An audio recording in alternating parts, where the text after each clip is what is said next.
magambo harimo umuntu umaze 38. 38 wayimara abarwaza bagihari?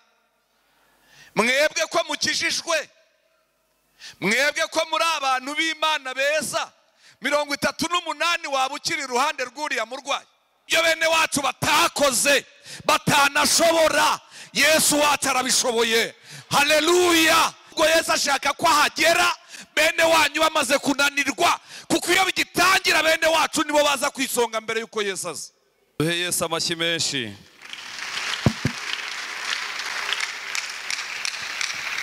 Muraho neza?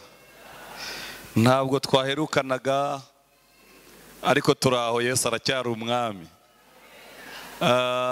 Dufite intashyo z'abanyagatenga, muzamura ibiganza dutange ziriya ntashyo za bene data. Turabaramukije, barabasuhuza, barabakumbuye. Mwakira intashyo mu izina rya Yesu. Hanyuma turaho, turashimira Imana, kandi namwe murabizi ko tubakunda, ni nayo mpamvu mureba twaje.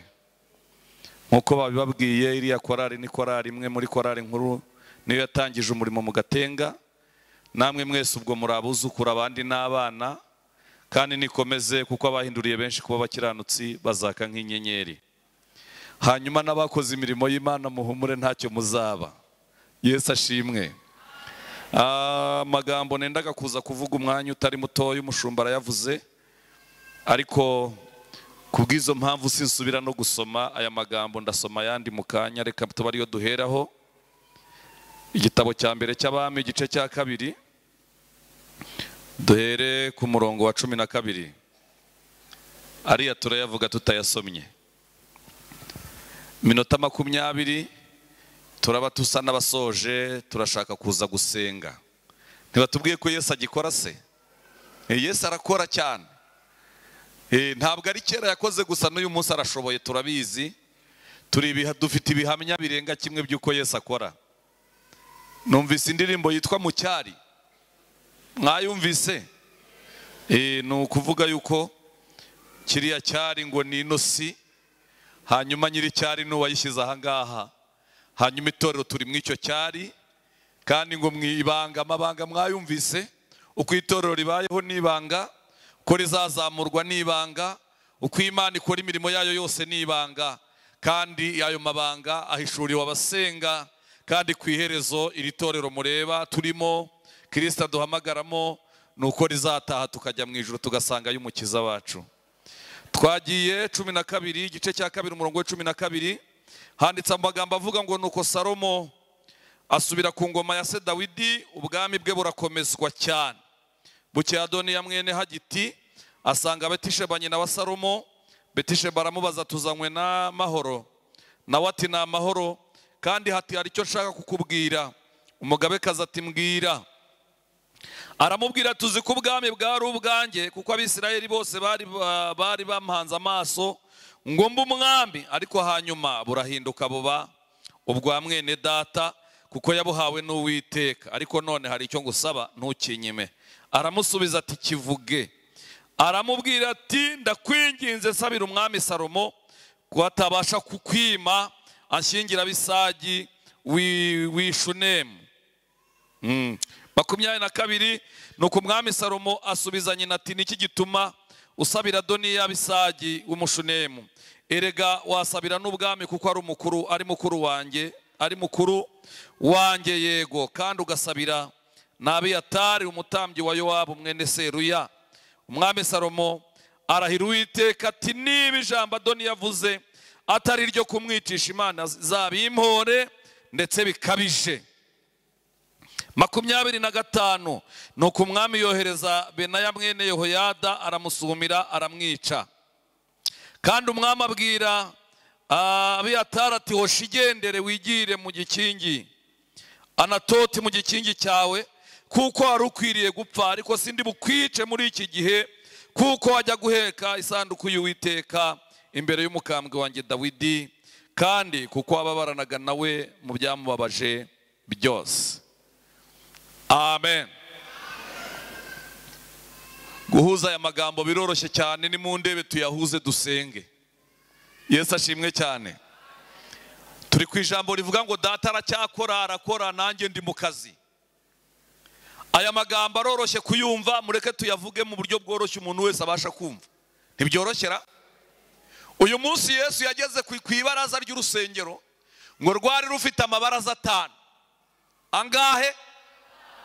Hanyuma hariho ibaraza rimwe ryarebanaga n'ikidendezi, kandi iki kidendezi ngo marayika yajyaga akibiramo rimwe na rimwe.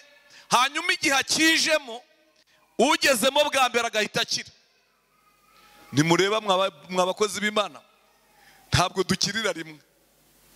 Buriya bisaba kugira ubushake no gutanguranwa. Nimubona bahamagaye ngo nimuza bakizwa, ukabona umuntu arazatseta ibirenge, muzabona umuntu w'inkubito wumvise ijambo kuva kare umutima urashyuha, ategereza igihe umushumba ari buvugira ati ngwino. Bavuga batabihana agahita azamura, muzabacunge babahari. Barya abantu burya baba bumvise umunsi wabo bawageze.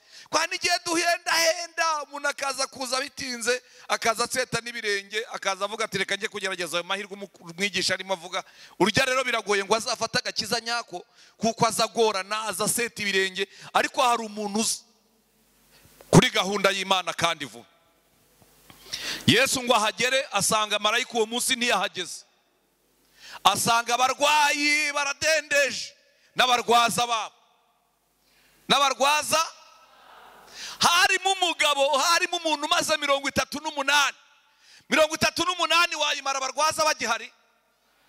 Mwebwe ko mukijijwe, mwebwe ko muri abantu b'Imana beza, 38 waba ukiri iruhande rw'uriya murwayi?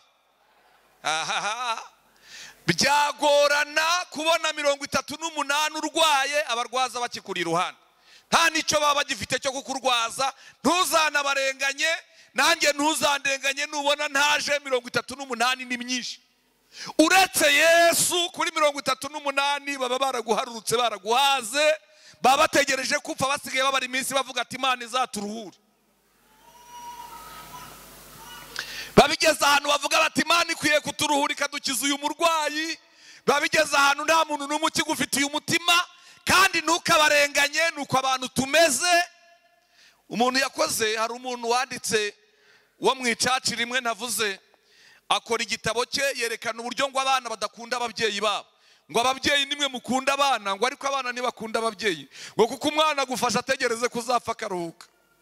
Ngo ariko umubyeyi akurera ategereje kuzakuruka musazura, kandi we nubwo byamusaba gupfa ashobora kwemera gupfa. Ariko kubona umwana wapfira umubyeyi, yarabidefanza azana n'imirongo, nanjye mbona bijya kuba byo. Nkuko abagabo tutagira urukundo rungana n'urw'ababyeyi. Abagabo baraha baribwa n'igise kabiri ni bake. Ntabwo byakunda, burya abagabo dufata ibyemezo bya vuba vuba. Ariko umubyeyi arabyara rimwe kikamurya kihangana, akabyara ubwa kabiri n'ubwa gatatu, akazagira inshuro ya 10, abana bakimunezeza atita kuwo mubabaro. Uko ni nako na Yesu, haleluya, isoko y'agakiza kacu, yihanganiye umusaraba w'isoni n'umubabaro uteye isoni n'agahinda gakabije, kugira ngo aronke itorero rizavuka mu bise by'amaraso. Umuntu rero yari yarihebye, abarwaza baratashye kandi atishoboye. Tujye tuvugisha ukuri. Atagize ate, Yesu ngo ahamusanga ati wa mugabo we bite, urashaka gukira? Umva abanyamubabaro uko bamera. Nkaho yamubwiye ati ngiza, ashinga urubanza. Ibaza ati nyirase nyiragute kwa no mazi yo yihindurije, abafite bene wabo babanaga mu kidendezi. Ntabwo azumugezeho, ntazi imbaraga z'uwohereza marayika ko ari uhigereye. Ashinga urubanza, aratangira ati none se nyirase ngira bene wacu, nyirangira bene wacu kwa aya mazi yo yihindurije rimwe na rimwe, ufite bwene wabo ari umunagamo ko ari icyo kimpejeje ahangaha 38 yose, ko nazize akamama ko kutagira bene wacu ngo banagemo. Iyi nkuru nziza mwebwe mwicaye ahangaha, ibyo bene wacu batakoze, batanashobora, Yesu wacu arabishoboye. Haleluya. Kandi yahageze ni ibyo ngibyo azaze gukora. mpamvu muvuga ko aza atinze, burya Yesu ntatinda, ahubwo Yesu ashaka ko ahagera bene wanyu bamaze kunanirwa, kuko iyo bigitangira bene wacu nibo baza kwisonga mbere yuko Yesu aza. Iyo bigitangira tubanziriza kuri bavandimwe bakagerageza bikanga, ba anko bikanga, ba tante bikanga, uwo mu Rwanda bikanga, uwo muri Zambia reka reka, uwo muri Kameruni reka reka. Umuntu aherutse guhamagara mwene wabo ati wandwanye, waramubwira ati narashinze ifuru none imvura yaraguye atwaye amandazi n'amavuta ya indi muzi yaguye Nairobi. Amandazi yaragiye n'amavuta n'igishoro byarangiriye mu mvura y'i Nairobi. Iyo birangiye bose batagishoboye, Yesu atangira kuvuga ati icyubahiro cyanjye kizagaragara, noneho aho ndi bukorere abo bananiwe nibwo icyubahiro cyanjye kizaza. Ariko bitaramera bityo Yesu abaretse kuza ngo hagere. Mugabo ati ntabwo ngira bene wacu. Yesu ati ikibazo si icya bene wanyu, wowe urashaka gukira? Aravuga ati ndabishaka, ikorera uburiri bwawe utahe.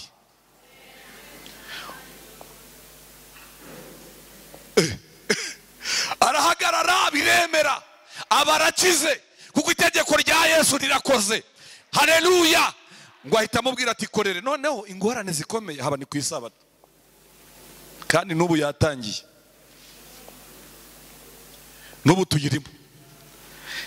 Ngo akata mu rusengero aho hafi. Noneho abanyedini, ndabakunda cyane abanyedini. Abanyedini turi abantu bari serious, dukunda idini kuruta uko dukunda Kristo. Muzasome mu gitabo cy'umugenzi habamo nzika idini. Mu rukiko ashinja mwizerwa yaravuze ngo jewe nzika idini, kuba uyu mugabo agihari nkabanyimureba ahangaha n'uwami by'isi byose ngo mpinduke inshuti, ngo sinabyemera, ngo nakabaye mvugira aha, uyu mugabo yamaze gupfa nibwo nahangara nkavugira muri iyi nteko. Nguwo nzika idini, kuko yanga umutware wacu Bezebuli, uyu mugabo akwiriye gupfa. Nzika idini. Banzika idini bati nidukiza abantu ku isabato, batuwo ni dayimoni. Arababwira ati ninde wakubwiye kwikorera uburiri? Arababwira ati je ntabwo nzi uwabimbwiye, ariko amaze kunyiza niwe wambwiye ngo nikorera uburiri bwanjye ngende, ibindi mu byihorere, icyo nzi nuko uwanyijije niwe uvuze ngo nikorera uburiri ntahe. Ariko ngo yigira inama ntiyahita akatajya muri quartier, abanza kujya mu rusengero gushimira Imana. Ngo akigeramo asanga Yesu niwe ari. Ngo Yesu aramureba muri iryo teraniro, aramumenya, aramubwira ati kumbi wahise uza mu rusengero? Ati yego. Ati genda urakize by'ukuri, wibereho, itegeko rya Yesu riragukijije. Ngo ahita akatajyaho ba bantu bari bari rero, arababwira ati nimuze mbere kuwanyijije, mumvaneho amatiku, mumvaneho ibintu binabiriya. Ngo baza biruka rero bitwaje imizingo y'ibitabo, bati dore wakoze ibitabaho ku isabato. Ngo Yesu arababwira ati stop, mugenze gake, data aracyakora, nanjye ndi mu kazi. Nagira ngo uyu munsi tuze kubwira abadayimoni ngo Yesu ari mu kazi. Magambo atatu ngira ngo mbabwire. Irya mbere, umushinga udashobora guhomba uhereye none ukawukora ukazarinda upfa, ni umushinga wo gukorera Imana. Umutware wakorera ntazakumwaze, ntazagutera isoni mu ruhame, ntazaguhanirwa gute, ni Imana wayikorera uyu munsi ukazarinda upfa, ukiyikorera itarakwambura, itaragutetereza, itaraza gukoza isoni. Aba bose bo mu isi bashobora kukwambura, ariko Yesu ntawe arambura mu bamukoreye. Abiyatari tuvuze rero nihuse, ubwo naka kabiri ndagira mbabwire ko imirimo irokora. Gukorera Imana birarokora, birokora umubiri ndetse n'ubugingo. Naje kubabwira imirimo Yesu yakoze araha. Icya mbere nihuse, yakijije indwara, Yesu arabishoboye. Icya kabiri, Yesu yazuye abantu bapfuye, ibyo Yesu arabishoboye. Uyu munsi ubugingo bwawe buze kuzuka. Icya gatatu, Yesu yirukanye abadayimoni mu bantu atavuze. iyo abazimu babonye Yesu baribwiriza. Buriya n'igituma uryama ugasinzira, ntuzagire ngo abadiha barangije akazi, badiha Yesu ahari bagataha uko baje, usinziriye urota ibyo mu ijuru, Yesu ari kuburinzi. Icyanyuma Yesu azahemba abamwubashye, azarangiza imirimo yari uko muri itorero mu maso ya se. N'uyu munsi turi ku mugongo paka tugejeje. Abiyatari yarokotse urupfu rwisha abatambyi 85 baho bita Inobo. Uwo munsi Dawidi yarahageze ashonje, amaze iminsi 10 atarya atanywa, ari kumwe n'ingabo ze. Ngo ahageze aravuga ati ndajya mu rusengero, ntabwo ndi buburi ikintu urya mu rusengero. Mu rusengero ntihakabura ibyo kurya, mu rusengero ntihakabura ibyo kunywa. Nyabuneka bantu basejemu, mu rusengero niho bakwiye gushakira ubuzima n'amahoro n'imibereho, byose bikwiye kuba biri mu rusengero. Nimujya mugira umugisha, mujye mwibuka ko mu nzu y'Imana ibyo bidakwiye kuhabura. Ngo arebye urusengero avuga ati ndarubonamo icyo kurya. Ngo abwira ingabo ati dukate tugane ku rusengero. Ngo hasanga umutambyi witwa Abimeleki mukuru n'abandi batambyi 80 nabo. Bwira ko ari we Dawidi byatwaye imbaraga nyinshi, kuko yari yarahombanye atakigaragara. Kwisobanura ko ari umukwe w'umwami nta kimenyetso na kimwe gihari. Umaze iminsi 10 utarya, utari mu masengesho, waba warahombanye. Burya umaze iminsi 10 utarya uri mu masengesho, ariko nuyasoza uzarya waba ukibyibushye. Ariko nibiri gusa yaguhombanya, uramutse uzayirangiza ntacyo ufite cya recuperation.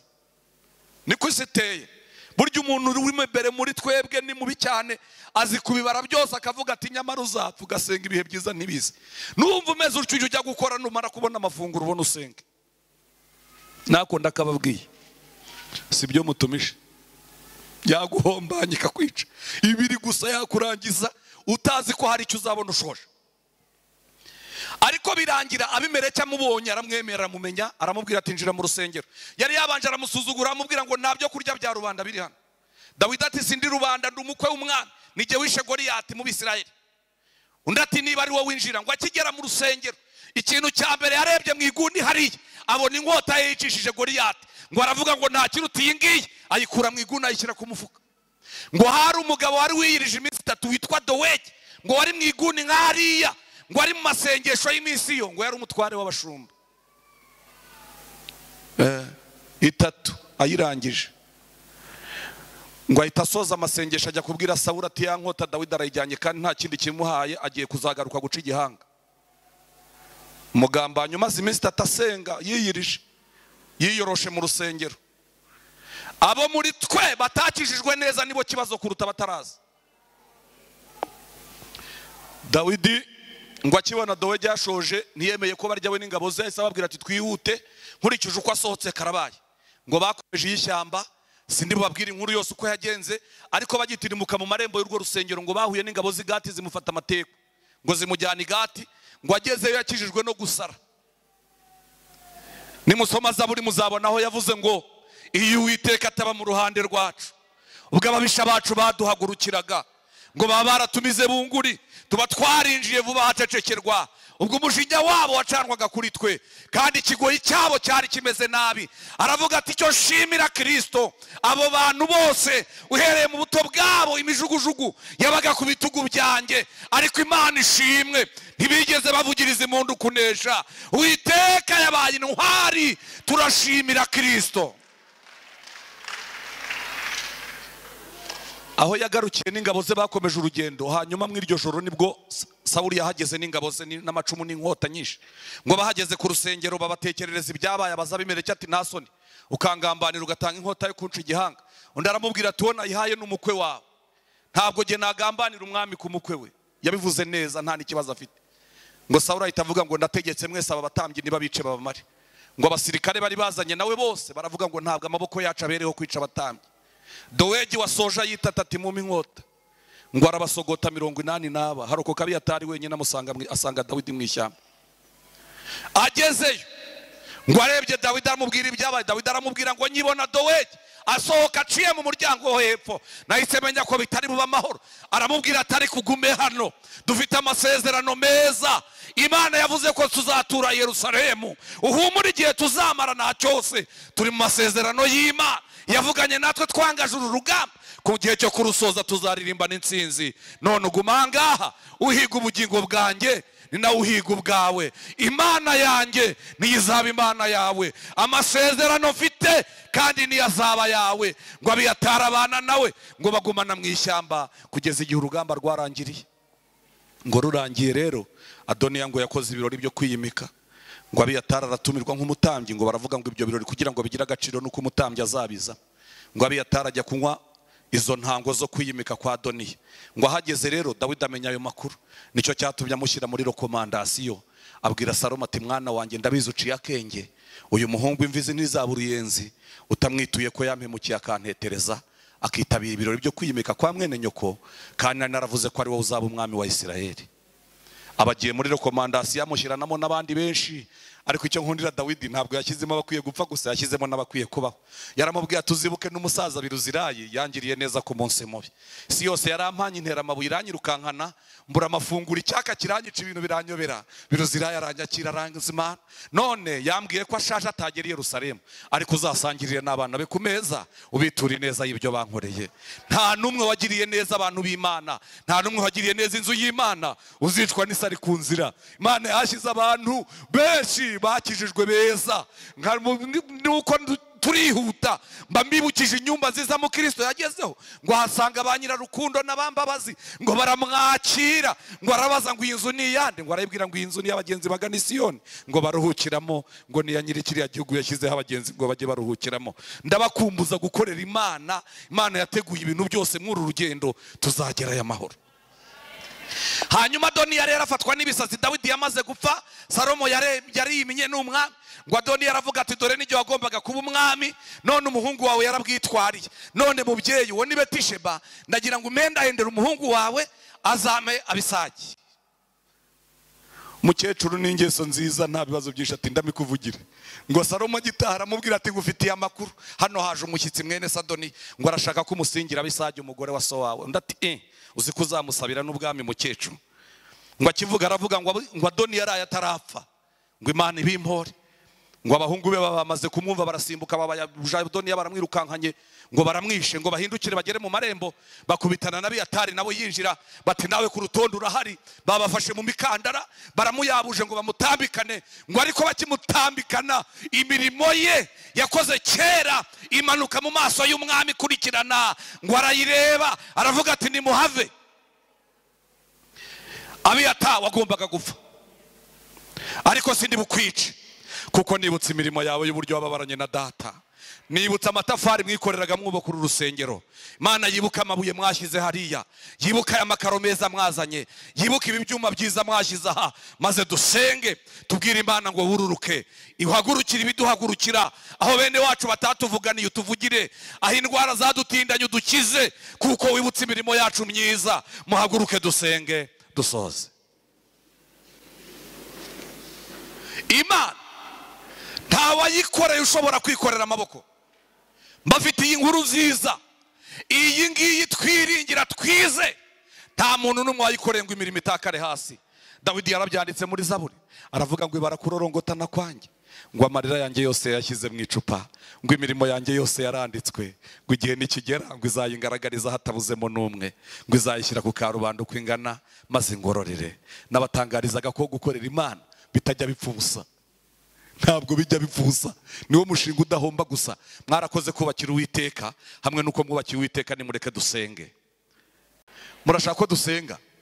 Ndagira ngo nonaha ukore urugendo rwo gusura umutima wawe, uganire nawo, wibuke imirimo yawe n'Imana, wibuke intambwe zaho wagendanye na Kristo.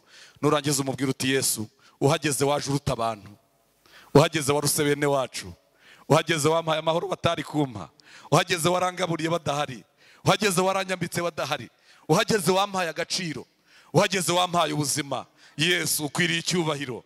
Hanyuma nawe umaze iminsi mu makuba, hari amakuba utindanye nayo, ariko umwami Yesu ari mu kazi. Nagira ngo uyu munsi uyatangarize ko Yesu ahageze, kandi Yesu yahageze amakuba aribwiriza akagenda, yahageze abadayimoni baragenda, yahageze ibibazo byose byigirayo. Iba hari n'imisozi, iyaje Yesu n'imisozi ica bugufi. Yigeze avugana nayo mu gihe cya Zerubabeli, arayibaza ngo wiyita iki imbere y'umugaragu wanjye Zerubabeli? Aravuga ngo nzagucisha bugufiya. Nagira ngo mbatangarize amakuru meza ko Yesu yahageze byose birashoboka. Amazi y'umuraba ukomeye agira amatwi yumva Kristo, inkuba zikubita zigira amatwi yumva Yesu, ibintu byose bigira amatwi yumva Yesu. Uyu dukorera arashoboye, mureke tumuhamagare.